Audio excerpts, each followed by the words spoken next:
자, 오늘 말씀 같이 보겠어요.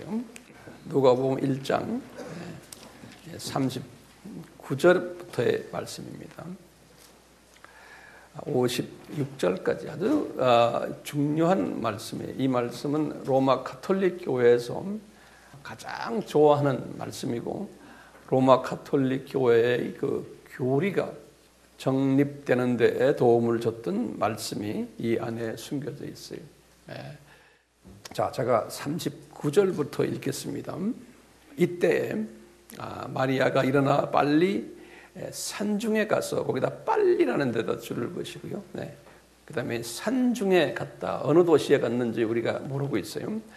유대의 한 동네에 이르러 사가랴의 집에 들어가 엘리사벳에게 문안하니, 엘리사벳이 마리아의 문안함을 들으매 아이가 복중에서 뛰노는지라. 그때 요 아이가가 누군가요?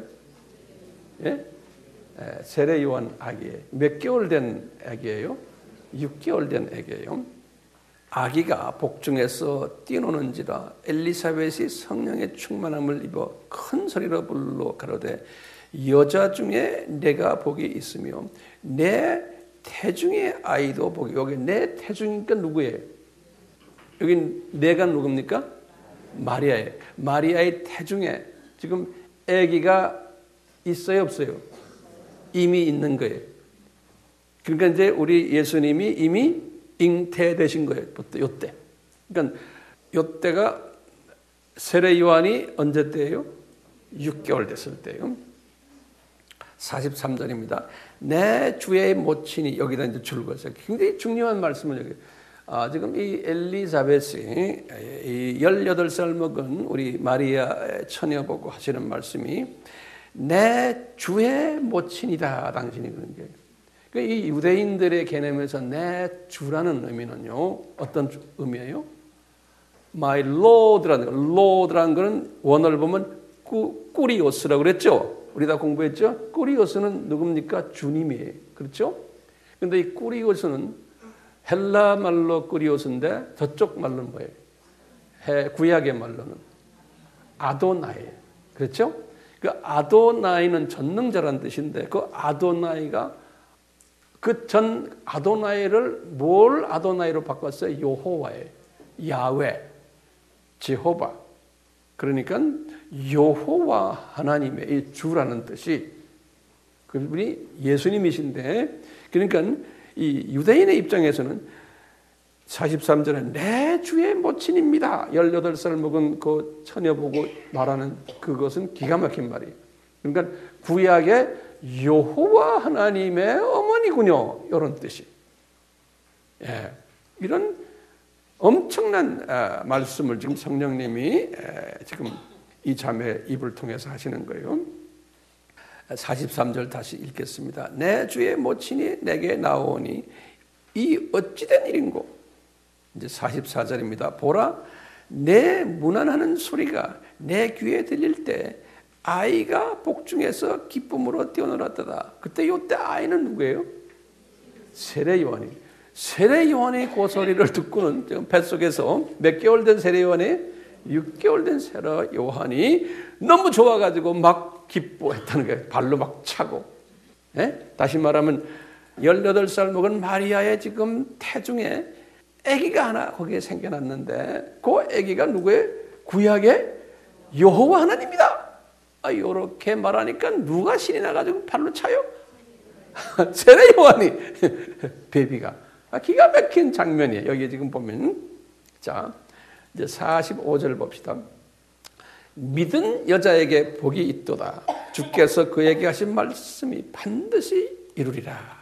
이 말씀을 딱 하니까 이제 유명한 마리아의 찬송이, 마리아의 찬양인데, 지금 이 말씀 46절부터 오늘 쭉 이제 나중에 이제 끝에 지금 55절까지 이제 이 말씀은 로마 가톨릭에서 아주 소중하게 여기는 찬송이고, 우리 아베 마리아라는 이런 노래들 있죠? 다 여기에서 다 기인하는 거예요. 전부 요 지금 요 마리아의 요 찬송이 찬양이라고 그러죠.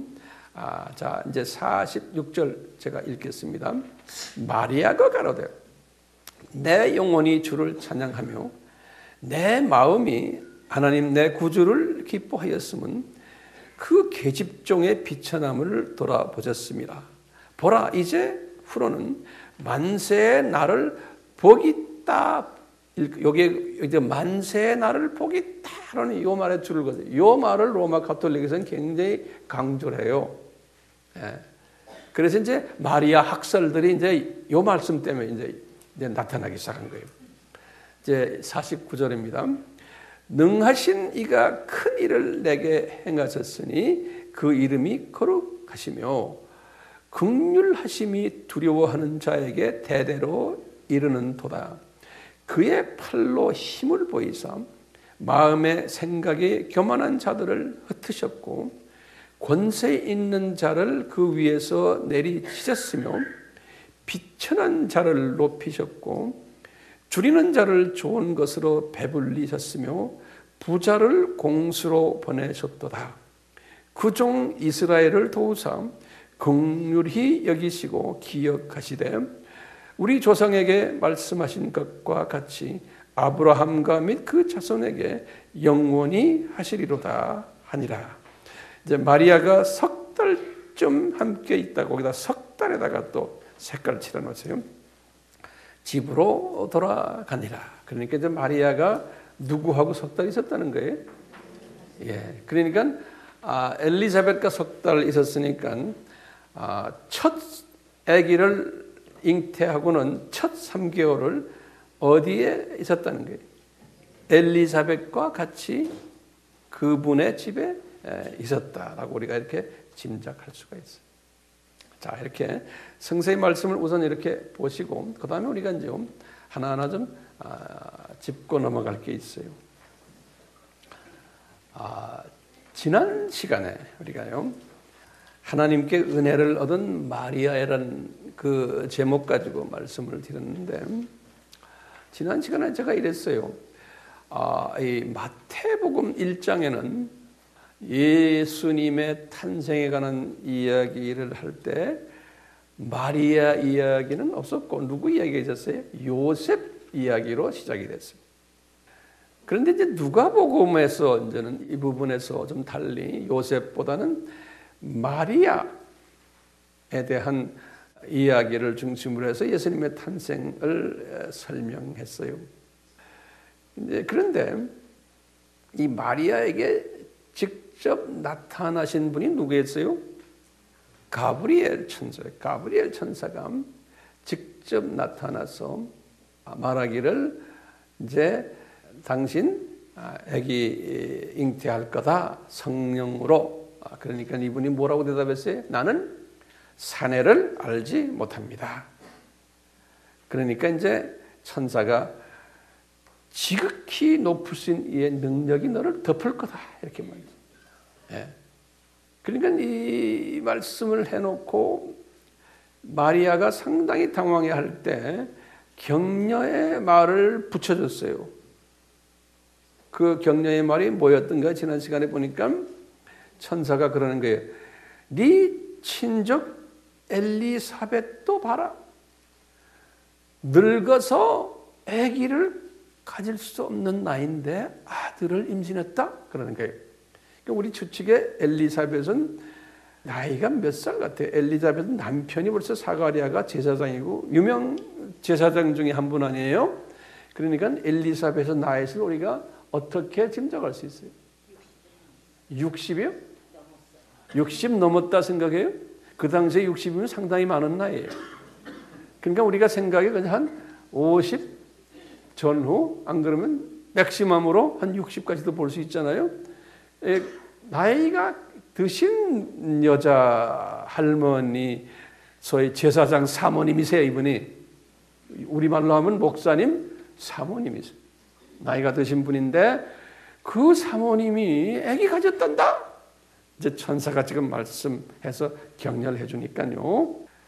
그러면서 그러니까 마리아야, 하나님의 모든 말씀은 능치 못함이 없단다. 이렇게 딱 말해주는 거예요.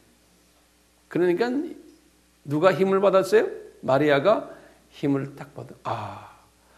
우리 친족 중, 우리가 지금 친족할 때 어떤 친족인지는 성서를 아무리 들여다봐도 그 관계를 우리가 정확하게 알 수가 없어요. 왜냐하면 그 조상이 달라요. 사가리아와 엘리자벳 쪽은 조상이 누구예요? 아론의 후손들이죠. 그렇죠? 예. 그러니까 달라요. 제사장 집안, 레위 족속들이. 예. 다윗은 무슨 족속이에요? 유다 족속이에요. 자, 어쨌든 그러니까 이렇게 격려를 받으니까 이 마리아가 뭐라고 대답해요? 주의 계집종이니. 근데 여기 보면 주의 계집종이란 그냥 쉽게 그냥 계집종이라고 그랬는데요. 그 원어를 딱 보면 뭐냐면 bond slave란 말이에요. 다시 말해 우리가 귀뚫린 종 기억나세요? 그거와 같은 의미예요. 귀뚫린 종이라는 얘기. 근데 이 여자 귀뚫린 종이에요. 분명 우리 성서에도 여자도 귀뚫린 종이 있다고 그랬죠. 예, 그래서 이제 이분의 표현이 그렇게 써놨어요. 그래서 영어 성경에도 bond maids 그랬어요. maid란 거예요. 예, 이 slave가 뭐예요? 노예죠. 예, 여자 노예니 그런 소리 나면 여자 노예. 그런데 귀뚫린 여자 노예입니다. 이렇게 이분이 그냥 이렇게 대답을 해버린 거예요. 예, 자기도 모르게. 그러면서 말씀대로 이루시기를 원하나이다. 이 말씀 딱 하니까 천사가 이제 내 할 일 끝냈구나. 그리고 이분이 이제 천사가 떠나버렸다. 라는 이야기가 지난주에 말씀이었어요. 그럼 내가 여러분께 묻어볼게요. 어떻게 이 여자분이 18살 먹은 이 처녀가 이런 믿음을 가지게 됐을까요? 라고 딱 질문하면 우리가 뭐라고 대답해요? 예, 이분은 은혜로 예정받은 자이기 때문에 이렇게 우리가 답을 해야 돼요. 자기 실력으로는 안 되는 거예요. 은혜 받은 자고 하나님의 은혜를 받았기 때문에 은혜를 받은 사람에게 따라오는 게 뭐예요? 믿음인 거예요. 우리 에베소서 2장 8절에서 9절에. 그러니까 믿음은 그냥 오는 게 아니에요. 은혜가 임한 사람들에게 그 다음에 때가 됐을 때 믿음이 따라오는 거예요. 예. 아무나 되는 게 아니에요. 이분이 지금 이렇게 은혜를 받아서 믿음을 표시를 했는데 오늘 말씀을 쭉 보면요. 여기에서 이제 한 단계 하나 업그레이드해서 우리가 볼 내용들이 있어요. 뭐냐? 요 마리아가 요 말씀을 딱 해놓고는 천사가 이제 가버렸어요. 그러니까 혼자서 곰곰이 생각하는 거예요. 지금 이 상황을 생각하면서 보니까 마음에 갈등이 오는 거예요. 믿음을 표시하고 했는데 이제 천사도 가버리니까 혼자서 허전하게 이러고 있는 거예요. 갈등이 오는 거예요. 무슨 갈등이 오느냐? 제가 볼 때는 두 가지의 갈등이 있는 거예요. 첫째는 뭐냐? 인간적인 갈등이 있는 거예요. 뭐냐? 이 주변 사람들 이제에게 어떻게 내가 이것을 설명하는가? 이 상황을 지금 아무리 지금 은혜를 받고 믿음을 고백했지만 인간적인 측면에서 주변을 들여다보니까 이게 예사로운 일이 아닌가. 현실을 직시해 보니까 첫째, 나 이거 어떡하지? 어떻게 내가 내 약한 남자에게 이것을 이야기하지? 그 갈등이. 두 번째는 어떻게 우리 부모님께 이것을 내가 설명하지?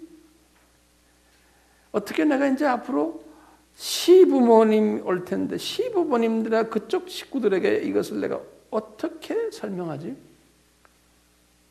이 수처녀가 아기를 가졌다는 이것을 또 이 나사렛의 고향 사람들에게 어떻게 내가 이걸 설명을 하지?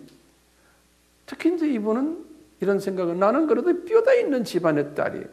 다윗 자손에 뼈대 있는 집안의 딸로서 로얄 패밀리인데 이 가문의 체면도 있고 가문의 명예도 있고 이런 생각을 안 할 수가 없잖아요. 그러니까 혹시 이것 때문에 양쪽 가문에서 이 약혼을 파혼시키지 않을까라는 걱정도 있고 불안도 있고 이 좌절, 요새 말로 우리가 스트레스 받는다고 그러죠. 이 스트레스가 이 자매를 밤잠을 이루지 못하게 만드는 거예요. 그렇다고 천사가 나타나서 좀 위로를 해줄 거 있는데 천사도 이제 없어요. 이제 밤잠을 못 이루는 이 상황에서 이 마리아가 이렇게 밤잠을 못 이루고 있은 장면을 예수님이 보셨겠어요? 안 보셨겠어요? 예? 예수님이 보셨겠죠? 그러니까 예수님 이렇게 보시면서 우리가 잘 보세요. 예수님이 지금 기분이 좋았었겠어요? 안 좋았었겠어요? 제 생각은 예수님이 이렇게 보시면서 상당히 기분이 좋았었을 거예요. 왜? 이제 예수님이 창세전에 성육신 하셔서 인간이 되셔서 십자가에서 죽으실 그 예정을 하셨는데 창조주 예수님이 인간이 되기 위한 도구가 되는 한 처녀 아이예요. 네. 그 도구로 사용받기 위해서 이 처녀 아이가 지금 왕 고민을 하고 있는 그 모습을 다 예수님이 보시면서 예수님께서 씩 웃으셨을 거예요. 왜? 그 고민은 당연히 해야 되는 고민이에요. 왜? 사람으로서 인간 문화 속에서는 이건 당연히 있어야 되는 고민. 이 고민이 없는 여자라면 그것도 문제 있는 여자예요. 그러니까 예수님은 우리 인간 문화를 다 아세요. 이런 상황에서 이 여자가 좋아가지고 아주 춤을 추고 할렐루야 하면 그건 문제 있는 여자예요. 그러니까 이 고민하는 그 자체를 예수님도 보시고 기뻐하셨어요. 자, 이런 상황 속에서 이 인간적인 고민도 중요하지만 이것보다도 더 중요한 고민이 뭐였냐면 영적 고민이에요. 영적 갈등이에요. 이 마리아가 지금 이 인간적인 이 갈등을 하면서 또 영적 갈등을 가졌어요. 예? 왜 그러냐? 어떻게 하나님의 아들이 자기 몸에서 나올 수 있냐 이게. 그러면서 이분이 이 갈등을 하면서 영적 갈등을 하면서 이 영적 갈등이 해결받아야만 됐었어요. 그런데 이분이 천사가 딱 말을 할 때 자기도 모르게 영적인 대답을 했어요. 아까 그랬죠? 믿음을 나타냈어요. 이 영적 대답을 했는데 천사가 딱 가버린 후에 또 고민이 생긴 거예요. 그러다가 성령님이 이제 예수님의 영이죠. 또 아버지의 영이 성령님이 마리아의 그 고민하는 마리아의 마음속에 생각을 집어넣어 줬어요. 너 이 영적 이 고민을 해결받으려면 너 혼자서는 안 된다. 내가 방법을 하나 줄게. 너 엘리사벳을 찾아가라. 그런 거예요. 엘리사벳을 찾아가라. 엘리사벳이 너를 도와줄 거다. 이런 마음을 딱 주신 거예요. 그래서 이분이 그 마음에 딱 결정이 됐어요. 그래서 오늘 그 성서에 보면 그랬어요. 그 마음이 딱 생기자마자 어떻게 됐다고 그랬어요? 예? 빨리라는 말이 써 있죠. 예, 39절 보면 이때에 여러분 요 마음이 생겼을 때 마리아가 일어나 빨리라는 거. 빨리. 그래서 제가 빨리에다 동그라미 쳤죠. 예, 빨리란 말은 영어에도 보면 no haste라지만 지체하지 않고 그냥 생각났을 때 지체하지 않고 이제 이 자기에게 보면 영적 어머니 같은 분이에요. 이분을 찾아가기로 결단을 한 거예요. 거기 보면요. 유대의 한 동네로 갔다 그랬어요. 여기 보면 산중에 가서 유대 한 동네에 이르렀다. 이런 말이 있어요. 그 산중이란 말은 뭐냐면 hill, 언덕, hill country라는 소리예요. 다시 말하면요. 유대 한 동네에 있는데 언덕에 있는 한 동네 그런 소리가 마찬가지. 근데 분명히 성서에는 어느 도시에 갔다는 말을 안 하고 유대 한 동네에 갔다 그런 거예요. 그런데 지금 이 자매는 어디에 있어요? 이 자매는 지금 나사렛은 어디예요? 갈릴리 지방에, 그 북쪽 지방에 지금 있는데 그 북쪽 지방에서 유대 한 동네로 갔다는 거예요. 가방 하나 들고. 자, 그러면 이렇게 한번 이 유대 한 지방은 어딜까? 성서에서 찾아야 돼요. 제가 이렇게 성서에 찾아보니까요. 여호수아서 21장 10절에서 11절에 딱 보니까 여호수아가 이제 땅을 나눠주는 과정 속에서 아론의 자손들에게 어느 땅을 주셨냐면, 지금 아론의 자손, 누가 아론의 자손이에요? 엘리자벳이 아론의 자손 아니에요? 사가랴랑. 그러니까요, 아론의 자손들에게 유다 산지를 줬는데 기럇 아르바 그래놓고는 또 가로치고는 그것이 헤브론 그랬어요. 성서에 나와요? 여호수아서 21장 10절에서 11절이에요. 그러니까 아론의 자손들에게 유다 산지를 줬는데 그 도시 이름이 기럇 아르바 또는 그것을 헤브론. 여러분 성경에도 헤브론이라 나오죠. 예, 그래서 헤브론과 그 중심 그 지역을 아론 자손들에게 주셨구나.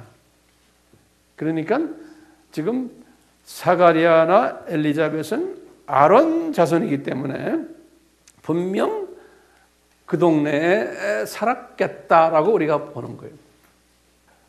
그렇다면 이 마리아가 지금 보따리 하나 들고, 지금 그 당시에는 가방백도 보따리겠죠.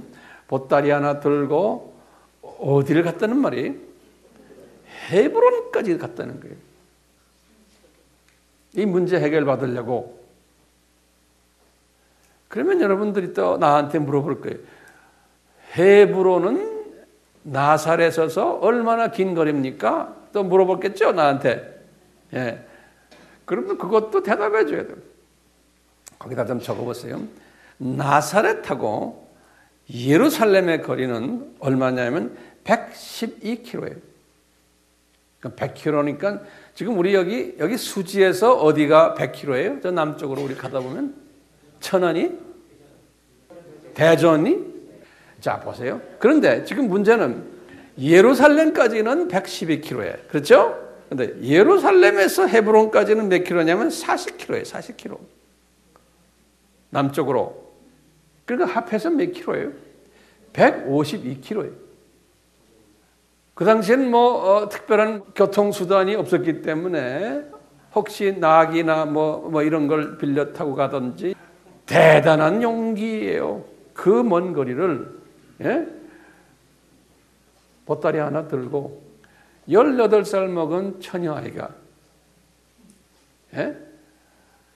그 당시에는 여행 한번 달리려면 도둑놈도 많고 깡패들도 많고 이 생명도 위험한 여자 혼자 가는 것이, 이 150km를 며칠 갔겠어요? 한번 상상해 보세요. 하루에 몇 킬로 정도 걸을 것 같아요, 여자가? 예? 몇 킬로? 30km 정도. 예. 30km. 여기서 30km면 어디요? 야간 양재 정도는 될 것 같아. 여기서. 예? 그 정도를 여자가 매일 걸을 수 있어요? 여러분들 걸으실래? 그렇게 해도 며칠 걸린 거예요. 야간 5일 걸린 거예요.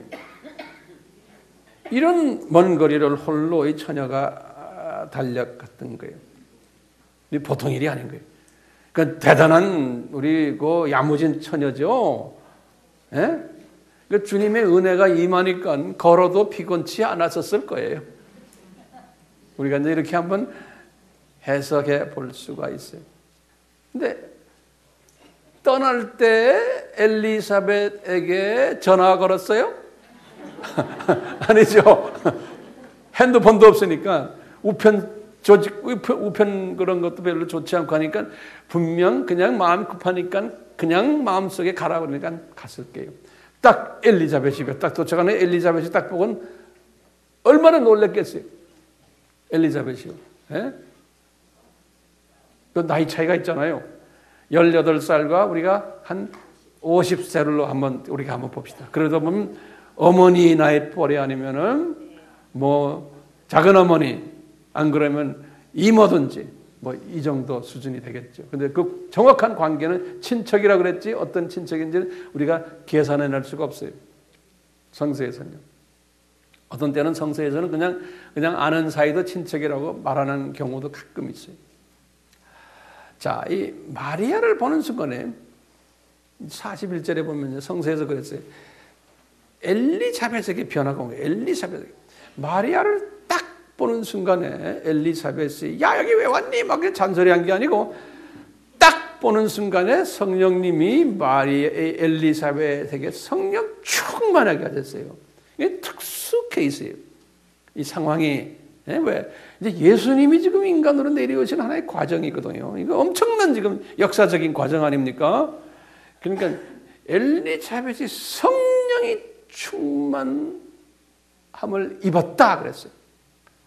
영어로도 그랬어요. She was filled with the Holy Spirit. 그랬어요.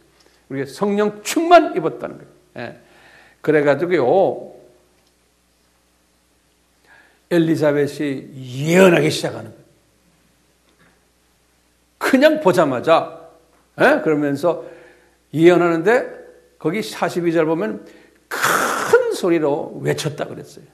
그러니까 이 여자도 제정신이 아닌 거죠. 성령 충만해가지고요. 큰 소리로. 이 영어로는 이렇게 써요. A loud voice. 그러니까 she cried out. A loud voice. cried out이라는 건 외쳤다는 소리거든요. 그러니까 크게 소리를 지르는데 아주 시끄러운 소리로 성령 충만한 이 권사님들이나 목사님, 사모님들이 가끔 기도원 가면 이런 분들 있죠. 똑같이 그냥 소리를 질렀다. 그러면서 그 소리 짓는데 그냥 소리가 아니고 아주 거룩한 소리를 지르시는데 그 소리 속에 엄청난 메시지가 그 안에 들어있는 거예요. 뭐냐? 요 자매 보고 그러는 거예요. 요 마리아야. 그러면서 이 마리아의 정체성을 예언하는 거예요. 너는 누구다? 그 소리 속에서 거기 보면 너는 여자 중에서 가장 복이 있는 여자라는 거예요. 그러니까 그 많은 지금 전 세계 여자 중에서 among women 그랬어요. 그러면서 가장 복이 있는 여자다. 요 말씀 하나 때문에 로마 가톨릭에서 또 딴소리 하는 거예요. 두 번째 정체성은 뭐냐면은 거기 보면 43절에 그랬어요. 너는 내 여호와 하나님의 어머니다. 그러는 거예요. 그러니까 내가 우리 유대인들이 구약에서 믿어오는 섬기는 그 여호와 하나님, 우리 신약에서는 예수님이죠. 그 여호와 내 주의 어머니다. 그러는 거예요. 그러니까 이 여자가 뒤로 자빠지지 않겠어요? 이 젊은 이 처녀가 그러니까 이 두 가지의 정체성을 네가 누구라는 것을 넌 복 가장 많이 받은 여자고 너는 구약의 여호와 하나님의 어머니다. 그러는 거예요. 그리고는 지금 네 속에 지금 이미 아기가 있다는 거예요. 네 속에. 그래서 네 속에 있는 태중의 아이도 복이 있는 아기다. 그렇게 딱 말하는 거예요. 그러니까 이제 아기의 정체성을 이야기하는 거예요. 그 아기도 복 있는 아기다. 그러는 거예요. 거기 보면 현재형으로 되어 있어요. Blessed is the fruit of your womb. 그래서 다시 말하면 현재형이니까 그 당시 그 처녀 이미 태에 현재형이니까 아기가 임신되어 있다는 거예요. 이렇게 엘리사벳도 자기도 모르게 성령 충만해가지고 딱 이 고백을 하니까요. 엘리사벳 자기도 놀라 자빠지는 거예요. 자기도요. 그래가지고 그런 거예요. 도대체 이 여호와 하나님의 모친이 어떻게 나에게 와 지금 계시지? 그러는 거예요. 이 여자가요. 예, 그러면서 그러는 거예요. 이게 웬일이야? 이런 거예요. 그런 말을 성서에도 적어놨어요. 이게 어떻게 된 일이지? 내가 우리 유대인들이 과거 2000년 동안 섬겨왔던 여호와 하나님의 모친이라고 말하는데 그분이 어떻게 나한테 여기 딱 와서 계시지? 그러는 거예요. 에? 그러니까 그 소리를 들었던 6개월 된 지금 세례 요한이 뭐 어떻게 됐어요? 그 여자 지금 엘리사벳에 지금 태에 있는 6개월 된 세례 요한이 그 소리를 듣고는 기뻐서 춤을 췄다. 발로 빵 엄마를 찬 모양이에요. 나도 좋아 하고. 그러니까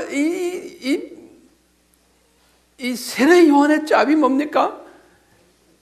예수님을 준비하시는 분 아니에요? 그러니까 내가 지금 6개월 빨리 지금 태어나가지고 내가 빨리 이분을 증거해야지. 그랬던 모양이에요. 이 말을 딱 들으니까 마리아가 어떻게 됐겠어요? 마리아가 지금 내 속에 벌써 아기가 있구나. 근데 이 아기가 이게 보통 아기가 아니구나. 그러면서 이 아기에 대한 정체성을 이제 지금 막연하나마 깨닫게 된 거예요. 마리아가 깨달으면서 마리아의 갑자기 그동안에 자기가 영적으로 조금 먹구름이 끼어 있었는데 이게 이해가 안 되니까 자기가요. 갑자기 마리아의 먹구름이 싹 없어지는 거예요. 마리아의 영안이 뜨여드는 거예요. 마리아가 그동안에 지금 뭐가 들어있었어요? 자기 속에 지금 쓴뿌리가 들어있었어요. 갈등이 있었어요. 두려움이 있었어요. 걱정, 스트레스. 이것이 하루아침에 팍 그냥 없어지는 거예요. 먹구름이 그냥 거쳐버리면서 마음이 순수해지면서 영의 눈이 탁 떠진 거예요. 우리 마태복음 5장 8절이죠. 마음이 순수한 자는 하나님을 본다. 영의 눈이 탁 떠지는 거예요. 영의 눈이 떠지면서 완전히 딴 여자가 돼버린 거예요. 네. 그래가지고 딴 여자가 되는 그 순간에 마리아의 입을 통해 가지고 성령님이 뱉어내는 마리아의 고백인 거예요. 이것이 지금 그 유명한 마리아의 찬양이라는 거예요. 유명한 마리아의 찬양. 이것을 우리가 마리아의 찬양 그런데 이것을 우리 그 제롬이라는 우리 제롬이라 그러면 뭐죠? 불게이트. 이 히브리 말을 라틴어로 바꾼 이 불게이트를 쓴 이 제롬이 요 지금 마리아의 찬양을 뭐라고 라틴 말로 만들었냐면 제가 주보의 그 뒤쪽에 질문에 나왔어요. 한번 보세요. 마그니피카트라고 그래요. 마그니피카트. 그거 나오죠? M-A-G-N-I-F-I-C-A-T. 마그니피카트. 이 말은 굉장히 유명한 말이에요. 이 단어가. 이 로마 카톨릭 사람들은 이 마그니피카트라고 그러면 아주 이거 대단하게 생각해요. 한번 발음해 보실래요? 마그니피카트. 예. 이 말은 영어로는 거기다 써놨죠? glorifies. 예. 그 말은 마그니피카트라는 그 말은 영광의 노래. 이렇게 우리가 번역을 하면 영광송 이렇게 하든지요. 그래서 이제 이 마리아가 이 마그니피카트를 자기도 모르게 성령 충만해가지고 쫙 격려를 받았잖아요. 이 영적의 갈등이 해결이 되면서 영안이 떠지면서 이 마그니피카트를 이제 고백하는 거예요. 이 마그니피카트가요, 크게 세 단원으로 되어 있어요. 이 내용이. 첫째 뭐냐면요, 아기의 정체성을 고백해요. 이 마그니피카트에서. 아기가 누구다라는 거예요. 두 번째는요, 마리아 자신의 정체성을 또 고백하게 해요. 누구다? 그리고 세 번째는 아기가 어떤 사역을 할 것을, 아기의 사역을 고백해 해요. 이 아기가 나중에 어떤 사역을 할 것을. 우선요, 그 내용 중에서 아기의 정체성을 한번 잠깐 봐요. 뭐라고 하냐. 그 아기의 정체성이 이 마그니피카스의 7가지로 나타나요. 이 아기가 어떤 아기라는 것. 첫 번째는요, 그 아기는 주님이시다라는 거예요. 주님. 이 주님이란 말은 여호와 하나님이시라는 거예요. 그 아기가. 두 번째는요, 그 아기는 하나님이시라는 거예요. God. 그렇죠. 그러면 성서에서는 하나님 하면 God이에요. 그건 엘로힘. 창조자라는 소리. 창조자. 세 번째는 이분이 그랬어요. 이 아기가 누구냐? 내 구주라는 거예요. 여기서 굉장히 중요해요. My Savior. 내 구주라는 거예요. 그러면요, 같이 말하면 이 아기가 마리아의 구세주라는 거예요. 이 말이 굉장히 중요한 말이에요. 왜냐? 이 로마 카톨릭에서는 이 말을 잘 해석을 못하는 거예요. 이 말에는 뭐가 들어있어요? 예수님이 마리아도 구원시켰다는 거예요. 그렇죠? 나만, 여러분만이 아니고. 그러니까 마리아는 누구라는 소리예요? 피조물이라는 소리예요. 그리고 마리아는 죄인이라는 소리예요. 마리아가 피조물이고 죄인이기 때문에 마리아도 구원시키는 분이 누구라는 거예요? 예수님의 구원주. 요 아기가. 그렇죠? 근데요, 로마 카톨릭에서 오류를 한 것 지금 좀 적어 놓으세요. 1854년에 비오 9세가요. 이 마리아의 무죄 잉태설을 만들어냈어요. 마리아의 무죄. 여기에 지금 요 표현과 지금 상충되죠. 그것뿐 아니라요. 마리아가 계속 무죄했다. 그래서 마리아 계속 무죄설을 만들어낸 게 비오 9세예요. 1854년에. 이 로마 가톨릭에서는요. 그러니까 요 내 구주라는 요 말씀에 위배돼야 안 돼요. 위배되는 거예요. 네 번째 아기의 정체성은 뭐냐? 이 아기는 전능하신 분이라는 거예요. 49절에 보면 그랬어요. 또 다섯 번째로 이 아기는 거룩한 이름을 가지신 분이라는 거예요. 49절에. 지금 마리아가 고백하는 거예요. 마리아가 지금 이 찬양 속에서요. 그 다음에 여섯 번째는 이 아기가 긍휼하신 분이라는 거예요. 50절에. 그 다음에 55절에 일곱 번째로 이 아기는 영원하신 분이라는 거예요. 이렇게 마리아가 스스로 성령님에 취해가지고 자기 지금 태에 있는 이 아기의 정체성을 이 7가지로 고백하죠. 그러니까요, 성령님이 마리아가 고백하도록 하시는 이 고백이 중요하거든요. 예. 자기가 지금 자기 태에 있는 아기가 누구라는 것을 고백시키는 거예요. 그러니까 여기 지금 보면 이것이 지금 마리아를 높이는 거예요? 안 그러면 예수님을 높이는 거예요? 예수님을 높이는 거예요. 근데 로마 가톨릭은 다 이것을 마리아를 높이는 걸로 전부 다 만들어버렸어요. 자, 그리고는 예수님의 이 아기의 정체성 7가지를 말씀하신 다음에 마리아 자신의 정체성을 또 고백하게 하는 거예요. 48절에 보면 뭐냐? 마리아야, 너는 비천한 계집종이다. 그렇지만 너는 만세에 자신을 복 있는 여자라고 불림을 받는 여자라는 거예요. 당연하죠. 네. 그렇지만 비천한 계집종이라는 거예요. 죄인이라는 거예요. 그렇지만 사람들은 당신을 이렇게 복 있는 여자로 만세 동안 이야기할 거라는 거예요. 지금 천국에 올라가도 마찬가지예요. 사람들이 마리아야 너 참 복 있는 여자다 이렇게 했죠. 그렇다고 해서 이분이 하나님이 아니잖아요. 그렇죠? 네. 근데 지금 이 만세 자신을 복 있는 여자를 부른다 이 단어 때문에 또 로마 가톨릭이 오류를 범했어요. 거기다 좀 이야기했어요. 451년에 주 칼케톤 공의회에서 칼케톤 공의회 이때 로마 가톨릭과 애굽 정교회, 그리스 정교회, 시리아 정교회 모든 정교회 사람들 다 모인 데서 로마 가톨릭이 주동이 돼가지고 마리아 학설 2개를 만들어냈어요. 마리아 성모설. 마리아 성모설은 맞지가 않아요. 왜? 마리아는 성령님의 비천한 계집종이에요. 성모가 아니에요. 그 다음에 마리아 종신 처녀설을 만들어냈어요.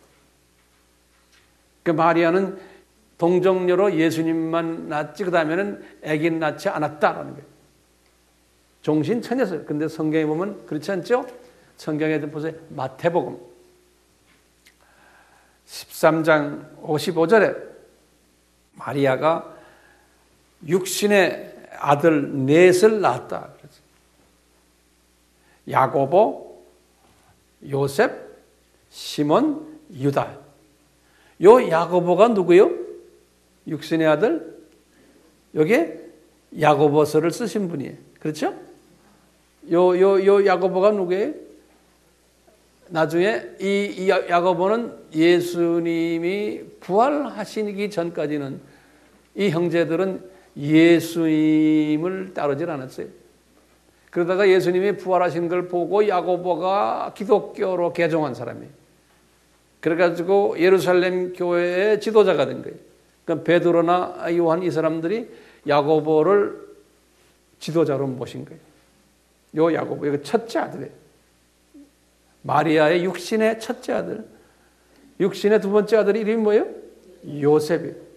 그 다음에 시몬, 유다. 요 사람들에 대해서는 자세하게 성경에 잘 안 나와요. 그렇지만 지금 마태복음 13장 55절에는 요 네 아들 이름들이 나와요. 그 다음에 56절에는 13장 56절에는 딸들 복수로 돼. 딸들도 낳았다 그랬어요. 그러니까 이 마리아가 육신의 자녀들이 꽤 많았어요. 그런데 지금 뭐예요? 마리아의 종신 처녀설. 이것을 어떻게 이분들이 소화를 하냐.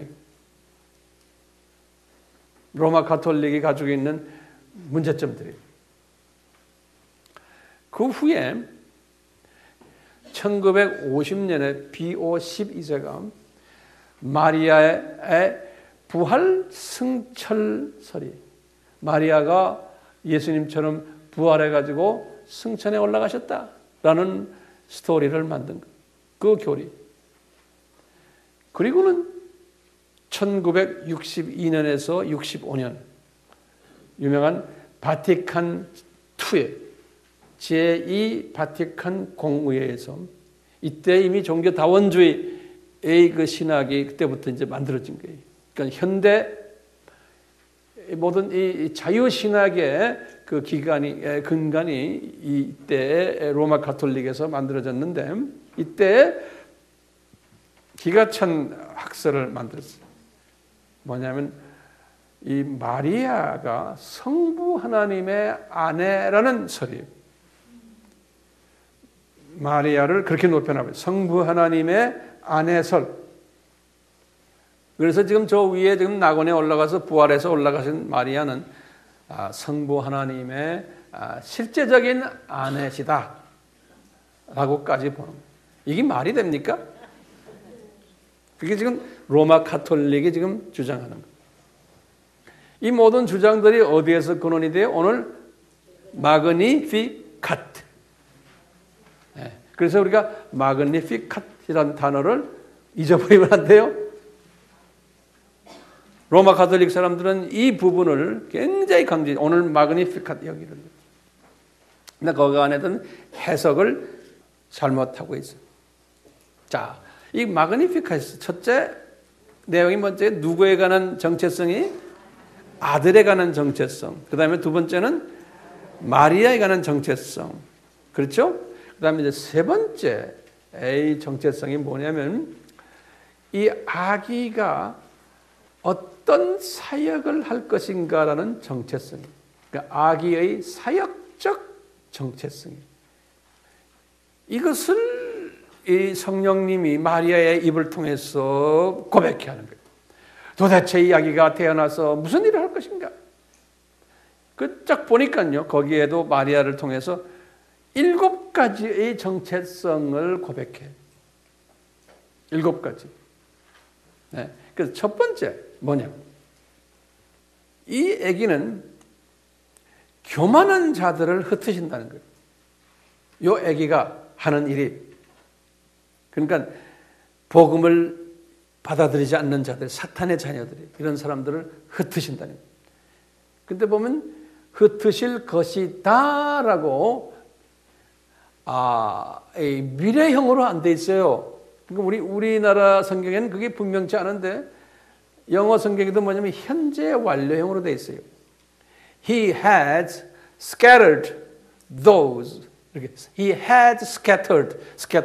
그러니까 현재 완료형. 현재 완료는 뜻이 뭐냐면 현재 완료는 과거에도 쭉 이게 흐트러 버렸고, 예? 현재도 흐트고 계시고, 그 다음에 미래도 계속 흩으실 것이라는 거예요. 예? 지금 1개월 될까 말까 한 이 베비가 그런 일을 할 거라는 거예요. 그럼 마리아는 기가 막힌 고백을 자기 입을 통해서 지금 하는 거예요. 두 번째 이 정체성은 권세 있는 자를 그 왕좌에서 내리치신다는 거예요. 권세 있는 자는. 지금 권세 있는 자는 누굽니까? 이 세상의 왕이 누굽니까? 사탄이에요. 요한복음 12장 31절에 내리쳐 버린다는 거예요. 그러니까 사탄의 권세들. 요 지금 아기가 하는 일이. 세 번째, 지금 51절과 52절에 이제 권세 있는 자, 또 52절에 뭐냐? 비천한 자를 높이신다는 거예요. 52절에. 이것도 다 현재 완료로 되어 있어요. 비천한 자라는 건 뭐예요? 하나님의 자녀들. 가난하고 힘이 없고 핍박받는 이 하나님의 자녀들을 높이신다는 거예요. 그 다음에 네 번째는요. 53절에 줄이는 자를 좋은 것으로 배불리게 하신다는 거예요. 이것도 현재 완료로 되어 있어요. 줄이는 자는 뭐예요? 말씀에 배고파하는 자들, 하나님의 말씀에 배고파하는 자들, 하나님의 자녀들이 이 사람들에게 하나님의 말씀으로 배불리게 해 줄 거라는 거예요. 53절에 다섯 번째, 부자를 공수로 보내버리시겠다는 거예요. 이것도 다 현재 완료가 되죠. 부자란 건 뭡니까? 하나님이 나 필요 없다. 교만한 사람들이. 이런 사람들을 공수로 보내버리게 됩니다. 자기가 가진 것지만 나중에 알고 보면 다 이런 사람들은 공수로 보낸다면 더 가면 지옥으로 보내버립니다. 여섯 번째, 54절에 그랬어요. 그런데 요 애기의 종이 있는데 그 사람들을 이스라엘이라고 그랬어요. 요 애기의 종 이스라엘을 돕는다. 그리고 긍휼히 여기고 기억하신다는 거예요. 그러니까 이스라엘은 뭡니까? 크리스천들이, 하나님의 자녀들이에요. 하나님의 선택된 자녀들을 요 아기가 도울 것이고, 요 아기가 그 자녀들을 긍휼히 여길 것이고, 요 아기가 그 자녀들을 기억하실 거라는 거예요. 기가 막힌 예언이죠. 예? 그리고 이제 마지막 7절에는 이분은 이 돕고 긍휼히 여기고 기억하는 이 일을 영원히 그렇게 하실 거라는 거예요. 자, 요 유명한 지금 매그니피카트 요 세 부분 기억해 주시길 바라요. 이렇게 지금 하시는 거예요. 자, 이렇게 딱 매그니피카트를 딱 마리아가 지금 딱 이렇게 고백을 하고는 그 다음에 이제 오늘 본문에 보면 마리아가 3개월을 이 집에 계셨더라. 그리고 3개월 있다가 고향으로 갔더라. 그런 말로 끝내버렸어요. 오늘 성경 말씀에. 그럼 우리 또 질문이 딱 있는 거예요. 이렇게 지금 엄청난 고백을 마리아가 해가지고 지금 엘리사벳이 옆에서 듣고 있는 거예요. 그러면서 이 마리아가 이 고백을 하면서 무슨 문제가 해결이 됐을 것 같아요? 어느 갈등이? 영적 갈등은 해결을 어느 정도 받으신 것 같아요. 성령님이 본인의 입을 통해서 이 아기의 정체성과 아기가 누구라는 그분이 무슨 일을 할 것과 아기 엄마의 정체성을 정확하게 지금 매그니피카에서 말해주거든요. 그러니까 이제 이 마리아가 이렇구나 깨달았어. 깨달았으면 빨리빨리 보따리 싸고 이제 집으로 가야 될 거 아니에요. 그렇죠? 자기 궁금증이 풀렸으니까 보따리 싸고 집에 안 가고 3개월을 엘리사벳 집에 머물렀다는 거예요. 이게 우리에게 또 고민거리예요. 왜 집에 안 가고 3개월을 머물렀을까? 제 생각에는 그런 거예요. 영적인 문제는 지금 어느 정도 해결은 보았지만 영적인 문제가 해결이 됐다고 해서 그 인간적인 문제들은 해결이 자동적으로 되는 게 아닌 거예요. 나 이래놓고 지금 고향에 가서 고향에 지금 자기 약혼자에게도 뭐라 말하지? 이 영적인 문제는 스스로는 해결했지만 이것을 어떻게 설명을 합니까? 매그니피카트를 설명을 할 수도 없는 거예요. 약혼자에게도 좀 두렵고 양가 부모님들, 동네 사람들 모든 게 아직 자기를 괴롭히는 거예요. 그러니까 혼자서 외로움도 있고 두려움도 있고 이런 것이 막 엄습해오는 그런 상황 속에서 집에 가기 싫은 거예요. 그러니까 성령님이 집에 가지 않도록 또 분위기 다 만드신 거예요. 집에 가면 안 돼. 너 지금 이런 상태로는. 영적으로 깨달음이 됐다고 해서 그걸로 해서 모든 세상 이 인간적인 부분들이 지금 이 세상 일들이 해결되는 게 아니라는 거예요. 영적인 것은 영적인 거고 이 세상적인 것은 세상적인 것이라는 걸 또 보여주시는 거예요. 그래서 이제 너 이 집에 좀 더 있어라. 그러니까 엘리사벳의 입장에서도 참 힘든 이야기예요. 자기도 지금 임신 6개월이요. 여자들 임신해봐서 아시죠? 우리는 몰라요. 임신 6개월인데 지금 이 자매가 또 임신한 자매가 와가지고 그냥 자기를 그냥 꺼장꺼장 뭐 물어보고 뭐 이러는 거예요. 그래서 이 마리아가요, 이제 자꾸 엘리사벳에게 물어볼 거예요. 엘리사벳, 내가 지금 이런 매그니피카 다 고생을 했는데, 내가 지금 동네 내 고향 가는 게 나 불편해. 거기 가서 내가 이 어른들에게 내 이 약혼자에게 뭐라 말하지? 그건 엘리사벳이 어떻게 했겠어요? 그냥 앉아서 성령님이 가르쳐 주는 대로 자꾸 위로해 주고 격려해 줬을 거예요. 이런 말 저런 말 이런 말 카운셀링을 얼마 3개월을 카운셀링 해줬을 거예요. 지금 예수님이 베비 예수님으로 이쪽에 딱 계시면서도 딱 보고 계셨을 테고 들으실 거고 또 지금 예수님으로서 또 그분들 다 무소부재 전지전능 다 하신 분이 다 이 두 분의 대화를 들으셨을 거예요. 저는 이렇게 보면서 이 3개월 동안 이제 엘리사벳이 이 자매에게 힘을 주느라고 격려해주고 두려움 없이 고민 없이 가벼운 마음으로 고향으로 돌아가도록 카운슬링을 분명히 해줬을 거예요. 그럼 우리 인간도 그 카운슬링이 필요해요. 하나님을 지금 배고 있는 이 마리아의 이 복된 이 여자도 이 카운슬링이 필요했던 거예요. 인간적인 카운슬링. 영적인 부분은 이미 다 깨달았지만 인간적인 카운슬링도 필요했던 거예요. 마리아도. 우리에게도 그대로 다 적용이 돼요.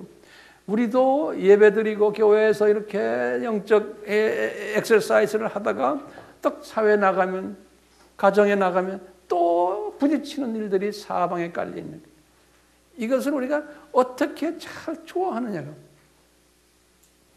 자, 이 엘리사벳이 이 구약에 바삭했기 때문에요. 이제 카운셀링 할 때 엘리사벳이 제 이제 상상이에요. 분명히 카운셀링 할 때 무슨 가이드라인이 필요했을 것 같아요. 이 가이드라인이 우리에게도 적용이 되는데요. 엘리사벳이 가졌던 가이드라인, 이제 잠언에 나오는 가이드라인을 엘리사벳이 분명 참고를 하지 않았나라고 이제 혼자 짐작해보고, 왜냐하면 이 말씀이 우리에게도 오늘날 적용이 돼요. 그래서 잠언의 말씀 제가 한 7가지를 골라봤어요. 그냥 저것만 놓으세요. 잠언 10장 21절에 여기는 뭐냐면 의인의 입술은 여러 사람을 교육시켜준다 그래서 의인의 입술은 여러 사람을 교육시켜준다. 그 다음에 이제 두 번째는 잠언 15장 4절에 올량한 혀는 곧 생명나무다. 혀를 잘 돌리면 사람이 살아난다는 거예요. 그러니까 엘리자벳이 이 원칙을 그대로 적용하면서 마리아를 살리는 일을. 이제 세 번째, 잠언 16장 24절에는 선한 말은 꿀송이 같아서 마음에 달고 뼈에 양약이 된다는 거예요. 이 말이라는 게 이렇게 중요해요. 선한 말은, 격려해 주는 말은.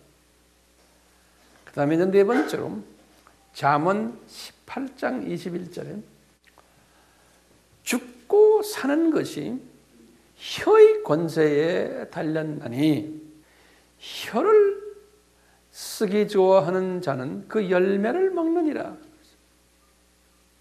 다섯 번째, 잠언 23장 9절에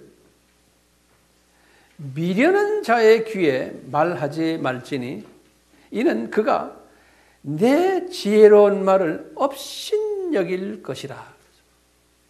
그러니까 지혜로운 말을 아무에게나 하는 게 아니에요. 미련한 자들은 업신여길, 그 가치를 모르는 거예요. 이거 다 이 카운셀링의 원칙들이에요.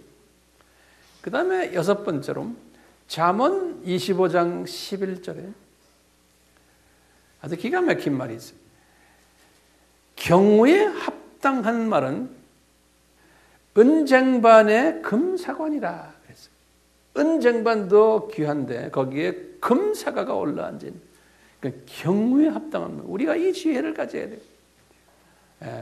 경우에 합당한 말을 잘하는 사람.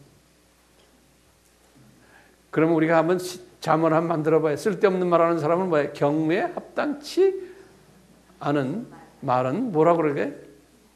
무슨 쟁반에? 무슨 쟁반에 뭐니라? 그래. 그건 여러분들이 만들어 보세요. 일곱 번째, 잠언 25장 23절에 북풍에 비를 일으킴같이, 북쪽의 바람이에요. 북풍에 비를 일으킴같이 참소하는 혀는 사람의 얼굴에 분을 일으키니라. 자, 이렇게 이 엘리자벳이 이런 영성을 가지고서 이제 마리아하고 대화를 하는 거예요. 그러니까 이 대화라는 것도요, 대화 상대가 서로가 수준이 맞아야 돼요. 영적 수준이 맞아야 돼요. 그러니까요, 아무리 엘리자벳이 영적으로 이야기를 해도 마리아가 영적으로 같은 수준에 서 있지 않으면 대화가 됩니까? 카운슬링도 잘 안 되는 거예요. 그러니까 분명 이 두 여자분들이 이 영적 수준이 맞았어요. 그러니까 서로가 이렇게 고백하는 내용을 보면은 영적 수준이 맞음을 우리가 알 수가 있어요. 그러니까 지금 이제 우리가 누구를 카운셀링 할 때, 예를 들어서 가족들을 카운셀링 할 때도요, 이게 부부래도 영적 수준이 안 맞으면 이게 안 되는 거예요. 중요한 게요, 영적으로 우선 부부가 맞아야 돼요. 여기도 보면 마리아와 엘리자벳이 오늘 보면은 우리 그 모든 내용들을 보면 우리 예수님께서 영적으로 수준을 맞게끔 먼저 만들어놨어요. 네. 그래놓고는 인간 문제를 카운셀링 하도록 하는 거예요. 영적으로 수준을 먼저 맞춰놨어요. 똑같이 지금 여기 엘리사벳과 마리아가 영적 자기네의 정체성을 깨달은 거예요. 그 다음에 지금 아기가 누구라는 걸. 엘리사벳도 자기가 지금 임신한 아기가 누군가 분명히 알고 있고, 이제는 마리아도 그 아기가 누군가 분명히, 영적인 아기들이에요. 이 아기들 정확히 아니까 이게 서로가 이게 맞는 거예요. 맞으니까 이제는 인간적인 문제들을 서로가 카운셀링을 해주고 받을 수가 있는 거예요. 이런 바탕으로 해가지고 이제 엘리자벳이 지금 잠언의 말에 의해서 마리아에게 카운셀링 해주는 거예요. 가서 시부모님들에게는 어떻게 이야기해라. 예? 이제 약혼자에게는 무슨 어떻게 해라. 어떻게 해라. 이거 항상 그 옆에 보면 카운셀링을 잘 해주는 거예요. 근데 보면 이 영적인 사람들이 다 이런 엘리자벳 같은 카운셀러가 꼭 달라붙었어요. 하나님이 한다고 그래서 독불장군이 아니에요. 항상 이거 격려해주는 사람이, 격려라는 말이 뭡니까? encourage라고 그러죠. 영어로요. encourage란 말이 뭐예요? 용기란 뜻이죠. N이란 EN, 이 붙어버려요. EN은 힘을 주는 거예요. 그래서 용기가 이 속에 숨어 있지만 그 용기가 살아서 힘을 받아서 이 북돋아 나오려면 N이, EN, 거기에다가 총멸 작용을 해줘야 되는 거예요. 예. 그래, encourage, 격려가 되는 거예요. 그럼 우리 모두가 다 이 용기가 있지만 이 용기를 불을 붙여줘가지고 이게 탁 살아나도록 하는 일을 서로가 해줘야 되는 거예요. 우리가 그게 절대적으로 필요한 거예요. 예, 주님의 사람들, 세상 사람들도 마찬가지예요. 그래서 encourage. 다윗도 보면요, 주님의 귀한 종이지만 그분도 영적인 문제는 어느 정도 해결됐지만 그 인간적인 문제들에서 이분이 상당히 어려웠어요. 그럴 때마다 다윗을 옆에서 엔커레지 했던 분이 누구예요? 예? 사무엘도 했지만 아주 다윗이 어려웠을 때 요나단인 거예요. 그런 사람을 딱 붙여주시는 거예요. 모세를 뒤에서 엔커레지 했던 분이 누구예요? 12지파들 중에서 그 사람이 다가 아니었잖아요. 그 중에 뭐예요? 갈렙과 여호수아인 거예요. 나머지 사람들은 부정적인 말로 항상 지도자한테 덤벼들었어요. 베드로에게는 누가 옆에서 해줬을까요? 내가 볼 때는 마가 또 어머니예요. 또 바나바예요. 마가의 어머니는 베드로에게 뭐 해줬어요? 교회 건물도 제공해주고 헌금도 충분히 주고 여러 가지 교통비도 주고 뭐도 주고 생활비도 대주고 마가의 어머니가 그거 한 거예요. 그 예루살렘 교회가 그 마가의 어머니의 집에서 시작이 된 거예요. 바나바도 마찬가지잖아요. 다 그 집안 사람들 아니에요. 땅을 팔아서 헌금을 베드로에게 갖다 바치고 이런 거예요. 이렇게 보면요, 다들 보면 옆에 엔카레하지 해주는 사람이 바울의 그 엔카레는 누구였을까요? 네? 누가도 그렇죠? 또 누구예요? 디모데 있었죠? 그 다음에 누구예요? 브리스길라, 아굴라, 또 누구예요? 두기고, 또 디도, 이런 사람들. 바울의 오른팔 왼팔.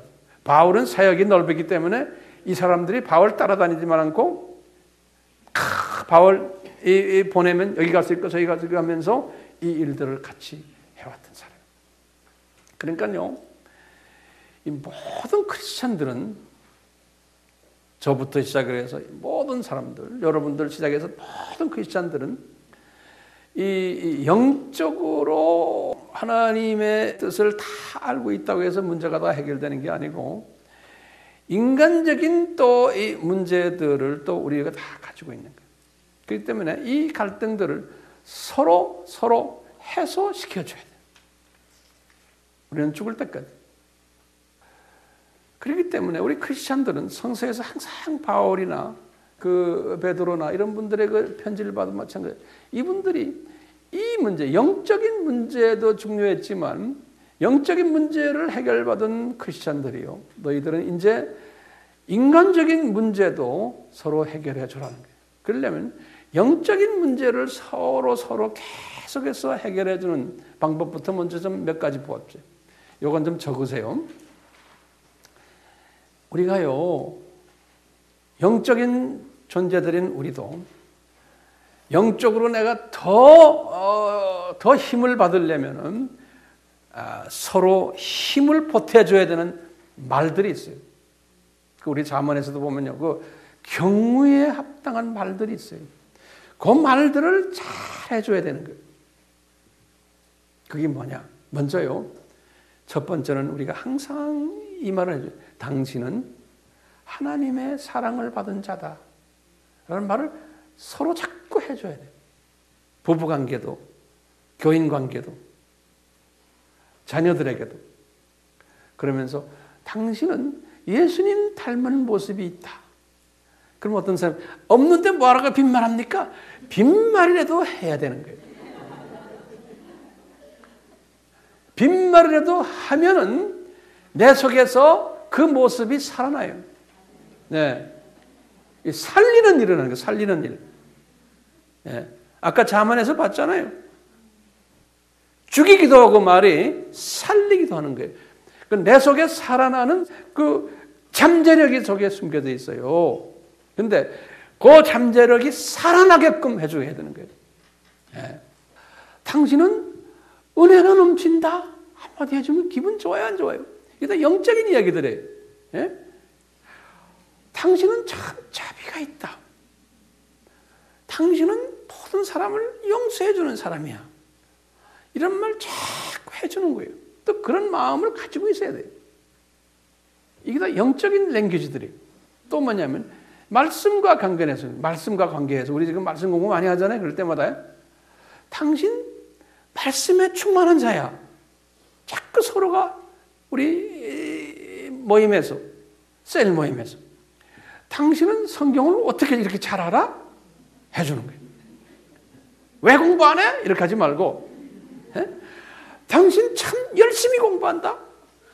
자꾸 해주는 거예요. 당신 정말 잘 가르친다, 성경. 전도, 선교 참 잘한다. 당신 말씀에 순종 참 잘하는구나. 계속해서 이 말씀과 관계되는 이야기를 서로 해줘야 되는 게, 이게 필요해요, 안 필요해요? 절대적으로 필요해요. 저도 필요하고 여러분들도 필요하고. 절대로 남을 씹는 이야기하면 안 돼요. 내가 씹는다는 말 자체가 이게 좋은 말이 아니지만 그 말을 그냥 기억하세요. 살려줘야 돼요, 서로. 또요, 이 공동체 안에서요, 이 서로 또 살려줘야 돼요. 이런 말이에요. 우리 교회 당신 없으면 허전해. 이 말 왜 안 해요? 아까워서 안 해요? 당신 지난주에 교회 안 보이는데 굉장히 허전해요, 우리가. 이 말, 이게 굉장히 중요한 말이에요.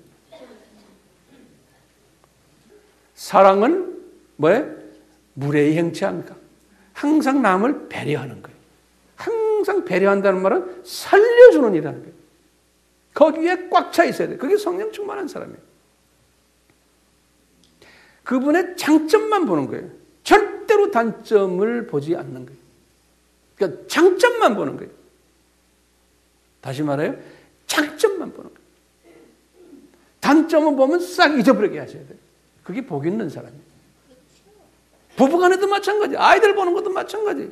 아이들의 장점만 보는 거예요. 장점만. 당신이 우리 교회에서는 정말 화평케 하는 자야. 피스메이커야. 이걸 해줘야 돼요. 항상. 당신이 우리 주변의 교회, 우리를 편안하게 만들어줘. 이 말 해줘야 되는 거예요. 입에만 담고 있으면 안 돼. 이걸 뱉어내야 돼. 당신은 솔선수범해.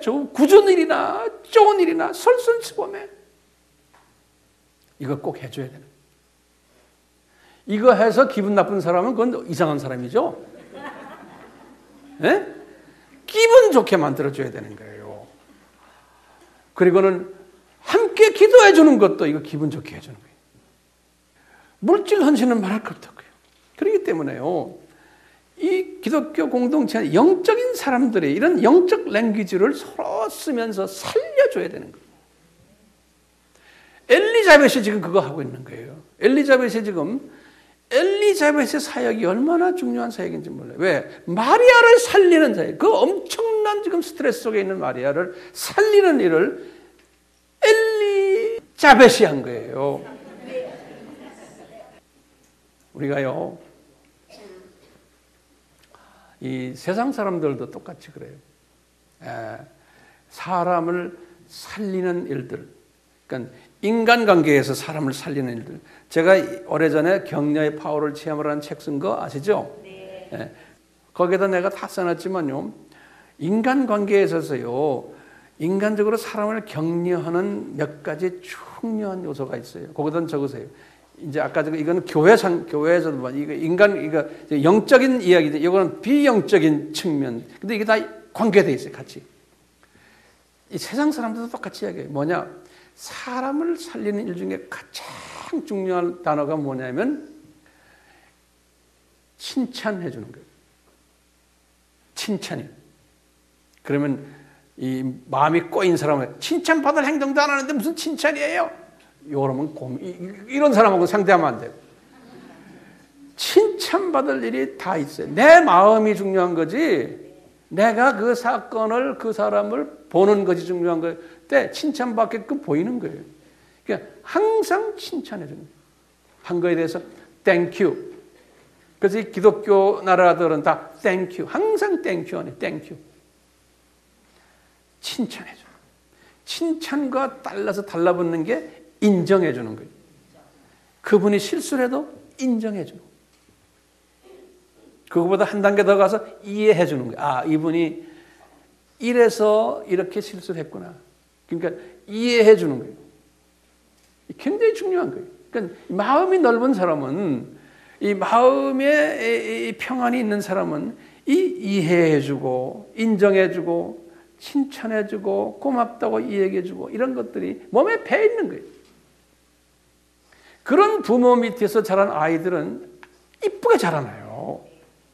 말할 것도 없어요. 말할 것도 없어요. 그게 나타나요. 또 그런 아이들은 또 격려해 주는 게 입으로만 하는 게 아니고요, 몸으로도 하는 거예요. 몸으로요. 몸으로 제일 먼저 하는 게요, 저도 이 원칙을 많이 적용하려고 애쓰는 사람 중에 하나인데요, 사람을 볼 때 딱 눈과 눈으로 보고는 씩 웃어주는 거예요. 그냥 그냥 이렇게 피해서 가는 게 아니고 씩 웃어주는 거예요. 제가 예배 끝나고 저기서 한 분 한 분 제가 악수하죠. 예? 악수할 때 내가 그냥 이렇게 그냥 악수해? 아니죠. 딱 나는 꼭 손을 잡아줘요. 그리고 얼굴 탁 쳐다보고 씩 웃어줘요. 제 마음을 그렇게 전하는 거예요. 그러면 여러분들이 어떻게 받는지 모르지만 그걸 누구든지 받아요. 힘을 얻어요. 아, 우리 목사님이 나를 사랑하고 나에게 관심을 두시는구나. 우리 목회자가요, 교인과의 관계에 있어서 가장 중요한 게 뭐냐면 교인들이 목회자에게 관심을 내가 받는구나. 그리고 저분의 사랑하는 애가 있구나라는 것을 확인받아야 돼요. 그래 안 그래요? 그 확인이 없으면 안 돼요. 그러니까 내가 그 확인시키는 방법, 여러 방법을 써요. 제가요. 처음에 씩 눈 맞추고 웃어주는 거예요. 여러분들 그거 하세요? 네? 두 번째는요, 악수하는 거예요. 그건 쉽죠? 저는 서양 사람의 문화 속에 있어서 남자한테만 악수하지 않아요. 여자들에게도 악수해요. 우리나라도 이제 많이 변해가죠? 네? 남자에게만 하고 여자 나타나면 딱 이러면 이거 얼마나 무서워요. 그러니까 여자나 남자나 그냥 악수해주는 거예요. 악수도 손가락 이러지 말고 안에 꽉 잡아주는 거예요. 세 번째는요, 등 두드려주는 거예요. 제가 그거 잘하죠? 저는 항상 이렇게 지나가다 등 두들. 그게 자기도 모르게요. 그 몸에 배버렸어요, 저도요. 근데 한국 문화 속에서는 그게 힘들지만 이제 우리나라도 많이 이제 서양 문화화되기 때문에 등 들어. 꼭 우리가 이 몸을 사용해야 돼. 거기다가 이제 허깅 해주는 거예요. 네. 예? 그게 우리 집 사람의 주특기. 허깅 해주는 거. 그러니까 여러분들도 서로 같은 성끼리 남자 허깅 해주는 거. 한번 해보세요. 좋아요. 예? 좋죠? 네. 허깅 하면요, 이게 사람이 훅 릴렉스가 돼요. 그리고 이 사랑이 그냥 이게 전이가 돼요. 이렇게 살려주면요, 이 시들어진 꽃이 막 살아나는 게 보여요. 이 메말랐던 그 나무 잎사귀가 갑자기 쫙 살아나는 게 보여요. 이거 기가 막힌 파워를 주는 거예요. 이걸 경험하면서 우리가 살아야지만 얼굴이 밝아지고, 그것을 가족에게도 적용하시고. 이제 어떤 분들은 아유, 우리 가족은 그 뭐 우리 남편 매일 술이나 먹고 뭐 교회도 잘 안 나오고 나 교회 오는 거 우리 남편 뭐 싫어하고 뭐 이런 사람도 가끔 있죠. 그런 남편일수록 더 하셔야 돼요. 한번 해보세요. 그런 남자들 하루아침에 꼬꾸라져요. 내가 세게 나오니까 그렇죠. 내가 세게 안 나오고 그 남편을 인정해주고 관심도 두고 하면요, 남자는 그대로 꼬꾸라져요. 그거 안 하니까 그런 거예요. 술도요, 먹는 거 아이고 또 먹어 그러지 마. 술을 사다가 자꾸 갖다 줘요. 그러면 나중에 안 먹어요. 그러니까 뭐냐, 술 먹는 거 나 괜찮아. 내가 당신 술 먹는 거 그게 당신의 장점 중에 하나야. 많이 드세요. 이래봐. 자기도 나중에 안 먹으려고 그래. 그 인정을 받을 때 이분의 생각이 변해요. 성령님이 생각을 바쁘게 만들어놔요. 그러니까 내가 하려고 그러면 안 돼. 나는 그냥 성서에서 가르쳐주는 대로 격려만 해주는 거예요. 그러면 고치는 분은 누가 고쳐요? 주님이 고치셔. 그게 세상 사람들과의 차이점이에요. 그런데요, 격려의 반대가 뭡니까? 힘 빼는 거예요. 그렇죠? 힘 빼는 것만이 아니에요. 내 속에 있는 잠재력을 그냥 더 밑으로 내려가게 만드는 거예요. 잠재력 발휘 못하게 하는 거예요. 그게 격려의 반대예요. 격려의 반대에서 가장 우리가 주변에서 발견되는 게 뭔지 아세요? 항상 사람을 보면은 부정적으로 보는 거예요.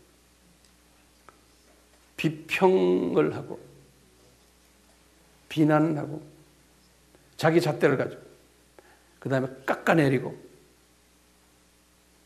또 화도 내고 항상 상대가 내 마음에 들지 않으면 부정적으로 자꾸 이렇게 놓는 거예요. 그런 사람 누가 좋아해요? 그런 사람 누가 좋아해요? 좋아하는 사람 있어요? 근데 그렇게 하는 사람이 자기한테 만약에 그러면 또 난리가 나요. 이 생각을 싹 바꾸셔야 돼요. 아, 내가 부정적인 이야기하거나 내가 깎아내리거나 그럴 때 내가 건설적인 이야기하고 싶어서 이렇게 건설적인 이야기는 그런 식으로 하는 게 아니에요. 그게 파괴적인, 건설적인 이야기는 뭐냐면 있는 그대로를 내가 안아주는 거예요. 그분의 약점을 그대로 안아주는 거예요. 그리고 장점을 살려주고. 이게 격려인 거예요. 지금 엘리자베트 똑같이 마리아를 다룰 때 이렇게 다루는 거예요. 그렇게 마리아가 살아나니까 어떻게 돼요? 예수님도, 아기 예수님도 안에서 편안하게 계실 수 있잖아요. 마리아가 불편하면 아기 예수님도 얼마나 불편해 하시겠어요. 그러니까 우리는 지금 약속합시다. 절대로 부정적인 이야기 하지 마시고, 아멘? 절대로 남의 단점을 깎아내리지 마시고, 단점은 눈 감아주시고 장점만 살려주시고 칭찬해 주시고 고맙다 그러고 잘한다 그러고 그리고는 두드려주고 안아주고 허깅도 해주고 우리 한번 이러면서 삽시다. 아멘. 얼마나 재밌겠어요, 삶이?